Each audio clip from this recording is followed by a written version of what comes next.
Hello, everyone, and welcome to our eShe Book Club discussion for Women's History Month. I'm Shailaja Rao, Executive Director of eShe, based in Seattle, Washington, and I'm so happy to see you all here. Our book of the month is Deepta Roy Chakraverti's biography of her grand aunt, Daktarin Jamini Sen, a fascinating historical tale about a forgotten feminist icon, a brilliant woman who followed her heart even when she had to pay the price at times.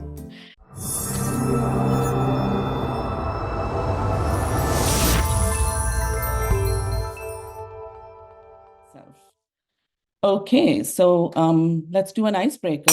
Please describe a time when you or any woman you know followed your heart, even if everyone else was against it. I feel like I have been surrounded around tons of women who has actually listened to their heart. Um, I have Ekta here. I think that she's one of the prime example who I have seen as someone who has listened to her heart, like she also has her movie on. And with like that, I feel like with so many things happening in the world now with like new concept of gender, which has been evolving since last 20 decades and it's still evolving with LGBTQI, um, women traveling abroad to work and then study. So nowadays, I feel like I have been seeing tons of women around me who had changed who has like tried to break that mirror and be around and listen to their heart. And maybe we can discuss more as we keep discussing. Back. Great. Anyone else? Yeah, I can go next. Please. I would like to add that my mother, when my dad died, everybody in our village and our relatives asked her to just go back to village. There's nothing for you. Four kids, how are you going to survive this city life, paying rent, sending them to schools and colleges? How are you going to manage? So it's better you should all just go there. But my mother chose to stay here for us, to give us education in the city, made us independent, and she has inspired me because she followed her heart and stayed here. Wow, that takes a lot of courage. So we do have both courage and heart shining through in this room. And so I love that. Now let's bring in Deepta, who wrote the story. Deepta Roy Chakraverti studied law at King's College London and mathematics at Delhi University. She worked in a legal capacity in major corporates like ITC and Reliance, but returned to her first love, studying the mystical traditions of the ancient world and writing.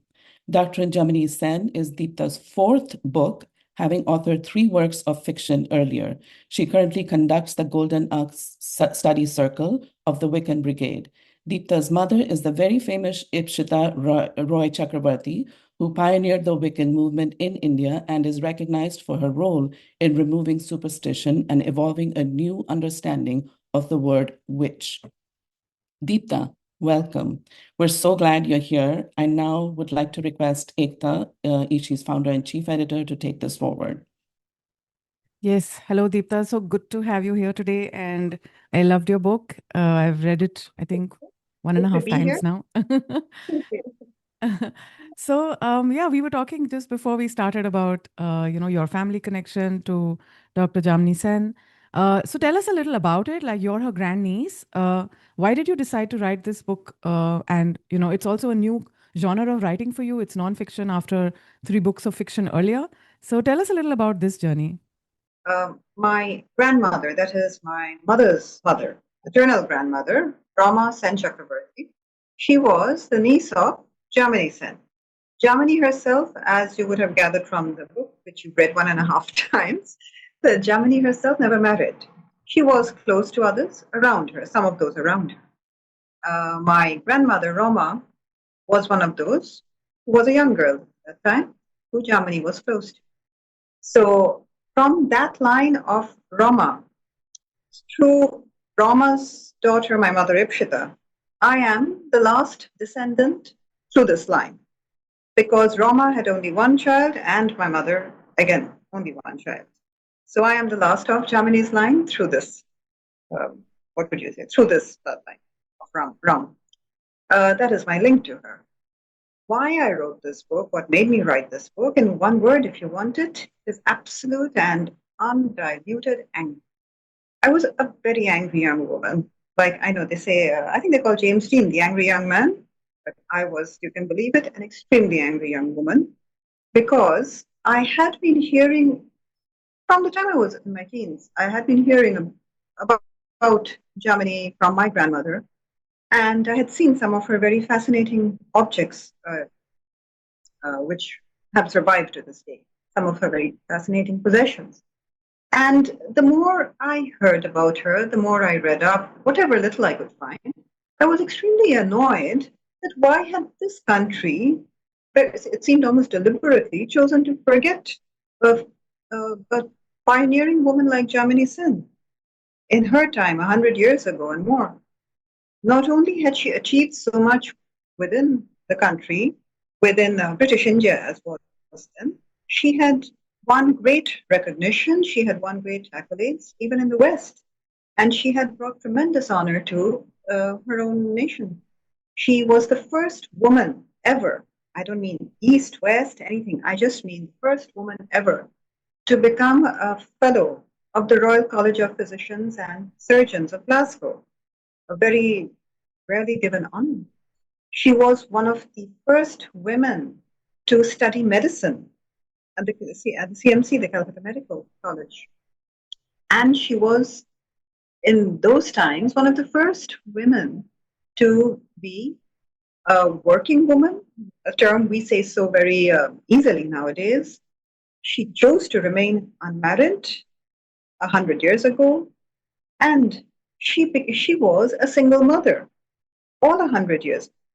So a woman like that, who had that kind of courage, who was like a blazing star in the sky, why had this country chosen to forget her? I became aware that the Royal College in Glasgow, they remembered her, they honored her, they hung her portrait in their halls. But in her own country, not only in India, even in the state of West Bengal, where she should have been honored and remembered, the daughter of the Renaissance, no one seemed to remember Jamini Sen. And that made me so angry. So perhaps you could say this was one situation where great fury and anger gave rise to something very constructive and good, the book Daktarin Jamini Sen. She's so inspiring. Like when I'm reading her about her journey, she's not only brilliant, but she's also very adventurous. She's ready to try new things. She's headstrong. I just love that about her. And like you said, it was really unusual for women at the time. It would be unusual even now, but at that time, it was like probably unheard of. Um, but this came at a cost to her, right? I mean, Well, there are two ways of looking at it. The way I see it is that we all come here. We all come with a certain, perhaps a predestined mission. There is something called destiny in each of our lives. And as it happened, her destiny and her inclinations were very, along a certain path. Her main objectives or her inclinations in life, one was tremendous intellectual curiosity. She wanted to study, she wanted to know more. And more than that, beyond that, like you said, her ability or her great desire was to work for her country and especially to work for the women in her. And she was always very women centric and women focused. She was truly a woman's doctor in that way. So I'd like to actually now go to the audience. A lot of people here who may not have read the book. So I'll just give a little background. Dr. Jamini was a successful single woman doctor from India who not only served the royal family in Nepal as their official physician, but she also headed many hospitals in India later on. And this is more than a century ago. Yet she had to face a lot of professional jealousy and even personal danger due to her success.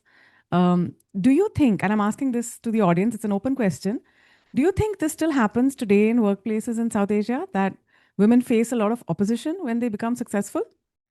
I think, jealousy is a universal trait. I mean, even if you go back centuries, from the time of various nations and rulers and kings and queens to present day modern life, jealousy is always there whenever there is success. And I think it is two sides of a coin. I mean, you can't have one without the other, actually. And it is especially prevalent where women are successful, because society has time and again said that women should always walk do kadam behind the man. The man should always be a little more successful. Even if both husband and wife are earning, working, the husband should earn, if nothing else, 1 rupee. His salary should be 1 rupee. We have sort of been, over the generations conditioned to that. And so jealousy, yeah, well, of course. And the jealousy is there not only from men, but it is from other women also. Yeah, I think like even in the US, for example, we're still, as a developed nation, we're still living in a patriarchal setup, and women still make less money than the man for the same job. So there's still that huge gap that we see, and yeah, one day we hope that it, narrows at least. So yes, jealousy at workplace is a common thing, has been always and is today for anyone who's successful, first of all, but much more so for women, because I think women stand out more when they do anything. Bad thing also stands out, and more so, women cannot even have the luxury of making mistakes. Any mistake that a woman makes becomes very obvious to others, and any success that she makes is definitely obvious to others. So I'll just give you an extreme example. That's why I raised my hand. Extreme example, it's not a common but extreme, is that a terrorist once killed a successful woman doctor who was able to reduce maternal mortality in Faisalabad, Pakistan. So, like successfully, she literally reduced the maternal mortality of the whole region from many folds. So her project was so successful that it was being discussed everywhere, and somebody came and simply shot her. That's all. So jealous people are, so because her name became so obvious everywhere. So yeah, successful women have this threat all the time, especially if they are in such a field as science, medicine, and otherwise you may be a successful mom. Probably people won't feel jealous of you as long as you're doing your own conventional job. You may be a good, successful embroidery person, but if you are a doctor and a scientist, especially as an astronaut or so, your life is in danger so much. So Pooja has also left a comment. Women advancing in leadership can challenge traditional expectations, and some individuals respond negatively to that change, including women. Reactions are shaped by a mix of factors: culture, upbringing, peer norms, and individual beliefs, not just gender alone. That's true. That's true. So, May I okay. just add one more thing, Ekta, over Yeah, here, yeah, Fazia. to a positive note as well. Although jealousy does come, and we are hit by negative remarks also, but in case a woman does anything good, it becomes an example as well. As I earlier said, it just stands out. So if anyone starts following, that one person is then followed by many other women too. So yeah, you just have to be that one person to stand out. You'll face threats as well as a lot of followership, especially in our part of the world. Thank you. But I want to add something. Yeah, So, apart Priyanka. from this emotion of jealousy, don't you think when women are at such a position, they are put under a microscope that even a tiny mistake is seen as, oh, aurat hai. This comment we get to hear, you hear this thinking of men that when women is on the like riding a car or a scooty, कोई तो ठुकने वाला है आज, कुछ तो गलत होने वाला है आज. You won't expect this to talk about men when they are behind the. I Yeah, and mean, when it comes to leadership positions, there's actually studies have found that when a company is facing a problem, they'll hire a woman CEO so that they can put all the blame on her. And what? it's there's actually a study that found this, that whenever a company is sort of on its way down, they'll change the leadership and they'll get a woman CEO. So yeah, Yeah, it's just the scope to make a mistake and learn from it. I don't know if it's there, but it's always monitored, judged. ऐसे कैसे? yeah, that's right. And yeah, and the South Asian context is perhaps a little bit more tricky because traditionally, women have a lot, it's been harder for women in this part of the world to sort of step out of the home. So now I'm going to bring it back to Deepta and bring it back to the South Asian context. This book actually feels like a real South Asian book because it brings in both Indian and Nepali history and culture. And there was this whole part you've brought in, this royal intrigue, the palace intrigue. It's really interesting. It reads like a thriller novel at some places. All that's happening behind the palace walls and all. So how did you get access to so many details? I got access actually in the way that I had to work backwards. I was given the golden watch which King Prithvi Bikram Shah had given to Jamini. And I knew the circumstances under which it was given. So knowing that, having the watch in my possession, it was from there that I worked backwards. There was something in their friendship, in their, companionship. They were like comrades, they were like friends, they were like allies. And they had a deep emotional connect. Many have often asked me, many readers, that would you say it was what in our day and age we would call a romance? I say it, yes, perhaps, but without all the sordid parts of today's romance. It was more a coming together intellectually, spiritually. So each of them were very powerful and strong figures in their own ways. It's a beautiful relationship. We don't need to define it. And there's this other side of Jamini that she made a tough choice of, she brings a child back from Nepal when she moves to India, and then she has a very tough choice of leaving that child behind in India and then going to the West for her further education because she wanted to be better qualified to give that child also a better life. And that guilt and that grief, it was really difficult for her to bear. So I want to again bring in the audience here, and this is a decision I think a lot of women have to make, not just mothers, but even women of all ages. Have you ever had to choose between your career and your family, and what did you choose, and what was the outcome? Yeah, Juhi, please.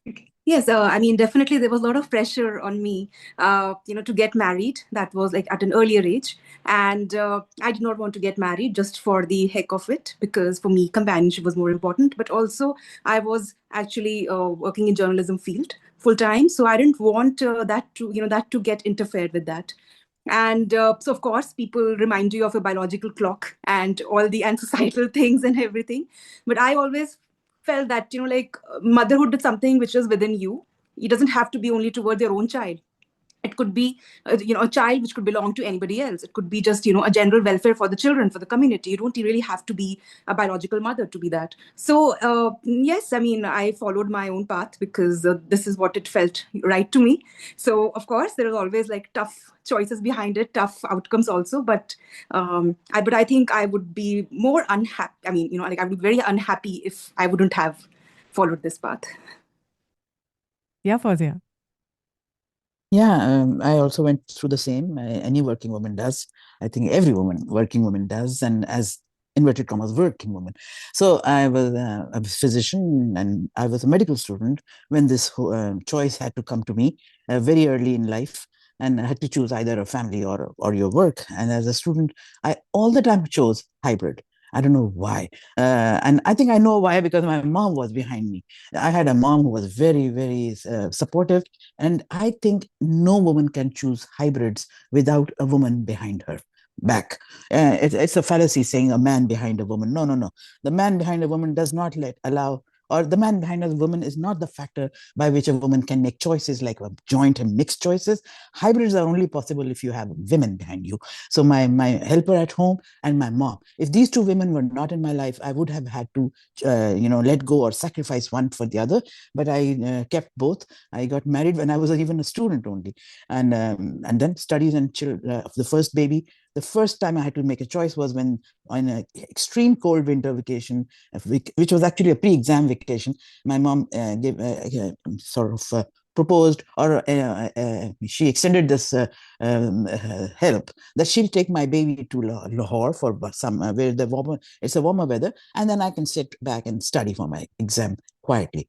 No, no. I couldn't leave the baby. I couldn't leave my studies. So of course I chose the hybrid. I picked up all my books all my books, and we all went to Lahore. And so I also had a good vacation and studies along with it. Of course, I got a little marks less than what I could have gotten, but then these are the sacrifices you have to give for having both of the things together. So and so on.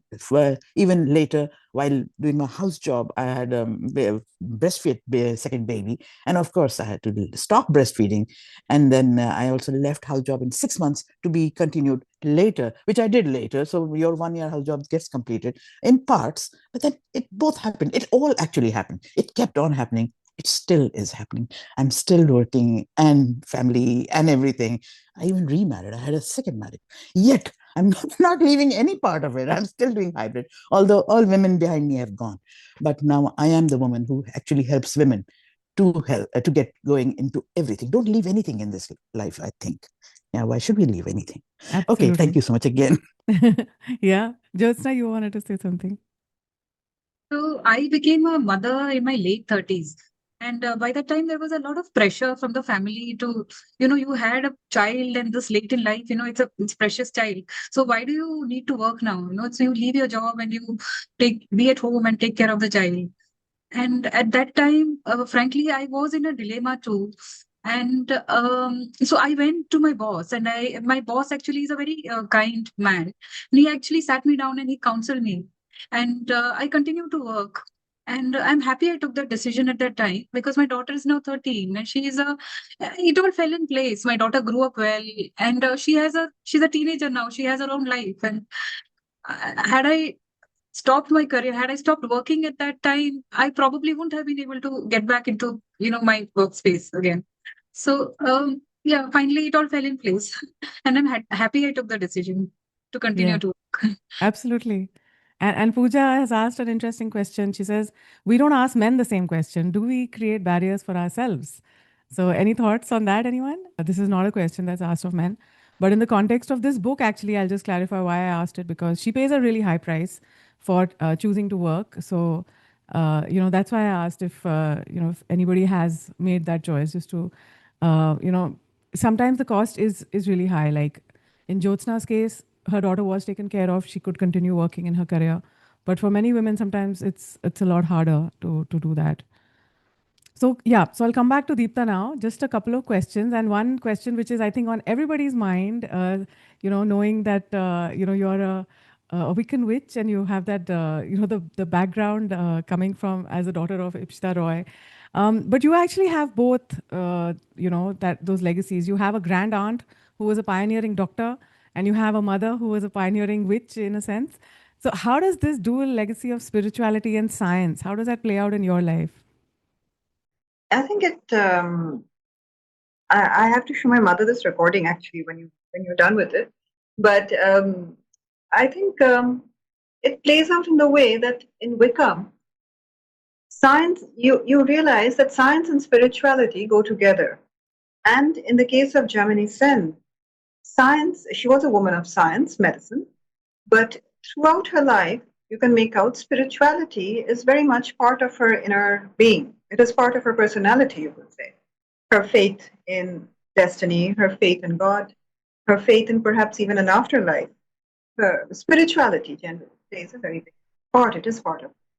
And in Wicca, you see, the current day problem with Wicca is it has been given a very hodgepodge name thanks to this absolutely completely different New Age movement.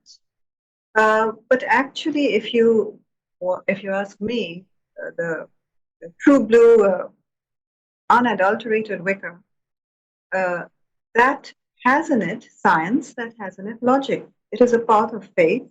It is a part of intellect, and it is a part of, let's say, sensitivity, or what we would call the psychic ability. And so when I think of both Jamini Sen and my mother, eShe, I think, I hope, and I think I have in me these qualities because both of them actually go together. Wicca is very anti-superstition, Wicca is very logical, and Wicca is against all these kinds of airy-fairy nuances which are so everywhere.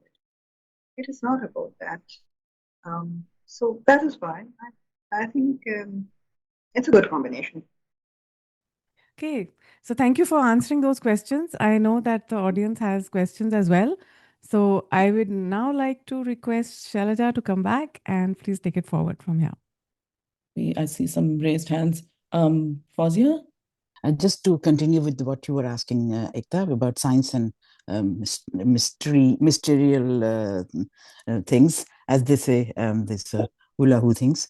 Please allow me to coin a term today, the orthodox scientists. So I sometimes really think that people who have been reading a lot about that enlightenment, post-enlightenment times, they divide the whole world into pre-enlightenment orthodoxy and post-enlightenment Scientology or scientists. Hey, the world didn't begin in 16th century, okay? There were logical people before that as well. It's just that the Orientalists have depressed that whole part of history totally, calling it the pre-enlightenment, as if the enlightenment only started in the world from Europe. Hey, there were enlightened people before that as well. There were scientists before that as well. So and those especially the people from our before our generation, the only science they read was from the same era, post the Enlightenment era. So for them, it was only either Kaka stories or real science. In our generation, we should now start questioning that thinking also, that scientists, sometimes science readers or science believers are also orthodox. Sometimes they think it's either science or nothing else, is all spirituality and all this is Kaka stories. The latest science has now proven, actually, even scientifically, that some of those Kaka stories were actually true. So we should start, and again, get to the hybrid. There is a hybrid situation, which is the actual fact is somewhere there. Neither science is against things like religion or spirituality and all. They're not versus each other. People have created this versus situation by reading only one set of books. And please don't read too many books. Hey, think, look, don't you have eyes of your own? Come on, observe, see the things are changing. Yes, Shailaja, now it's your turf. Could I add in something, Shailaja? I agree completely with what Fawzia was saying just now, completely. And in fact, when you come to the area of medicine, Southampton University in Britain, or you have, I think it's called Wake Forest Medical School in the United States. Then you even have places like Oxford. They have done special work on things like survival of the spirit, what happens after death. They have these studies, they have these programs going on, and I think it's really wonderful because over there, like Fawzia was saying, it is they're achieving that hybrid. I think that's the word she used. They're achieving that hybrid nature, that both of these paths they actually go together. They're not against each other. They're not divorced. They're not at loggerheads. They do go together. So much so that they're not two parts even, like both of these parts is also not right. That is science also. That itself is science too. I'll go to the chat box. We have Arvinder Kaur who says, who's asking, as Jamini Sen's great niece, how did your personal connection shape the emotional tone of the biography?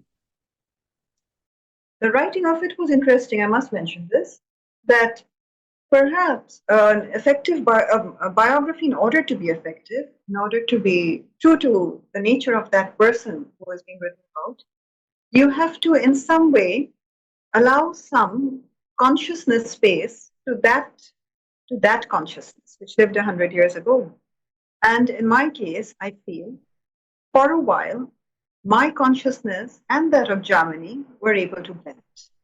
And that is why a lot of what I have written in the way I have written, I feel has come out so well. Because at some point in time, there was a coming together of the two thought waves. Okay, a next question from Arti Patel. The book has got good reviews. What responses from the readers have surprised you? The most surprising was I got a message, on Instagram from someone who had a young girl I could make out who had read the book. She wanted me to do more on Jamini, to follow her trail and go more to exactly the places she had gone to, because she wanted to know my impressions now in this generation. So I'd say the reactions have been very good. Awesome. Yeah. I think the next is from Jyotsna. We have, why do you think a pioneering doctor like Jamini Sen disappeared from mainstream history? You talked about it initially, I remember, but yeah, please elaborate on why you think that. Well, remember when she came back from Nepal, she came back as an ally, as a confidant of a king who had been placed under strict surveillance. And within 2 years, he was poisoned, he was killed. So there were many in that regime who were likely wary of what Jamini knew. How much did she know? Things like that. That was one aspect. Then, when she came to her part of the world, to her country, she discovered that she had, in this time of 10 years that she had been away, she had far outstripped those who would be her peers, and the men especially. So she was now in a situation where she was single. She had come back with a small child she had adopted. There was even gossip about is that Prithvi's illegitimate child, as he, let's say, parked his part of his bloodline in the safe hands of Dr. Sen, so that if anything happens to him, uh, his bloodline will survive.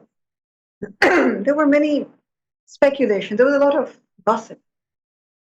She was, as it is, head and shoulders above her peers. Then came her going to Britain, her becoming the first woman fellow of the Royal College in Scotland, in Glasgow. Then came her further achievements in the West. She was known everywhere. She was respected, she was revered. People had extreme confidence in her. And on top of that, she was someone who would not toe the line of anyone. I mean, she would not toe the line. She would do what she thought best, and you couldn't sort of control Dr. Sen. So, all in all, there was tremendous political eyes on her from her Nepal days.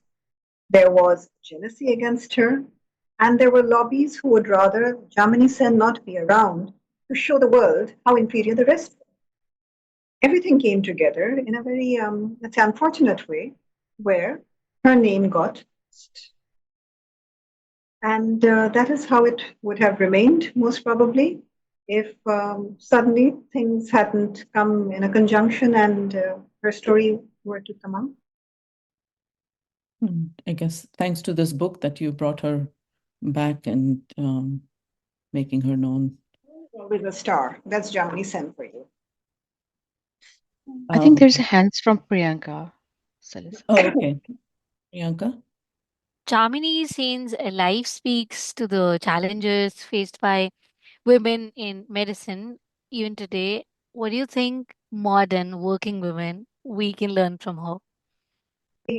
Modern working women, one of the main problems or challenges we face is everywhere we come across some form or other of corruption or some kind of favoritism, which makes it difficult for merit to shine through.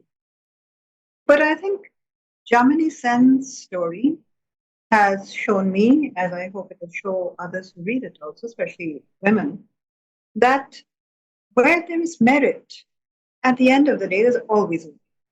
What do you need? You need merit. You need good ability. You need skill, expertise.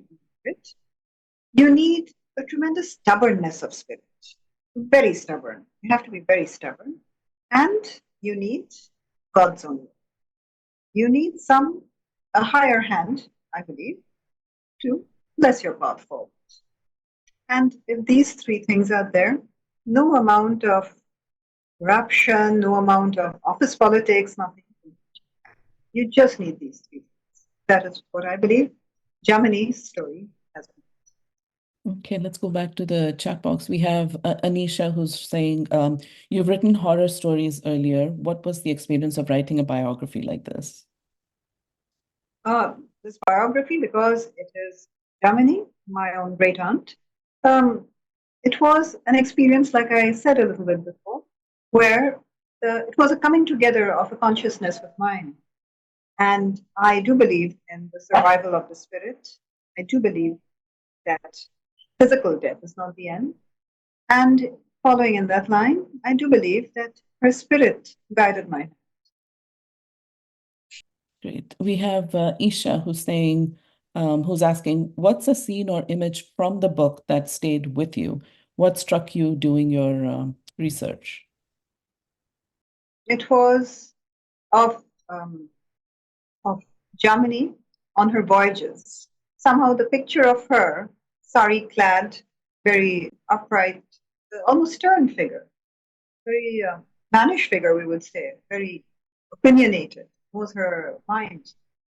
Head up with half a humta, paldu, over her head, um, high-colored blouse, full-sleeve blouse, light-colored sari, standing by ship's rails, and the breeze gently ruffling.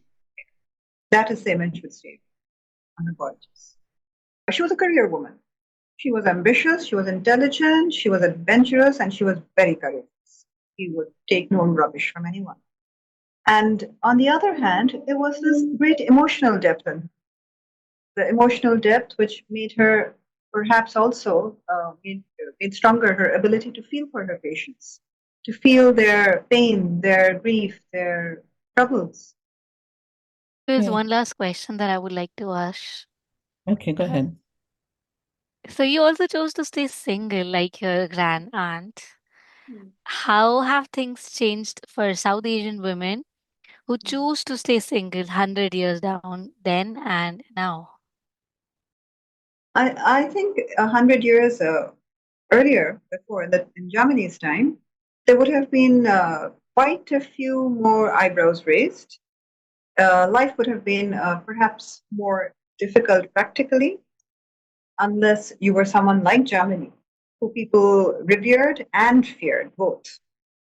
In today's day and age, for a single woman, yes, life can be difficult, but you also, I think today's single women know more about how to take on the world in the way that they know how to be tough, they know how to stand up for their rights, they're aware of what's right and wrong, and they should have it in them to hit back when needed.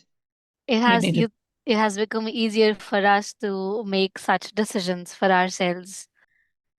Decision making is easier, but I think societal censure in some way or other may be there until they see what you're made of. Society will test you, will see, and then they will draw back. Very true.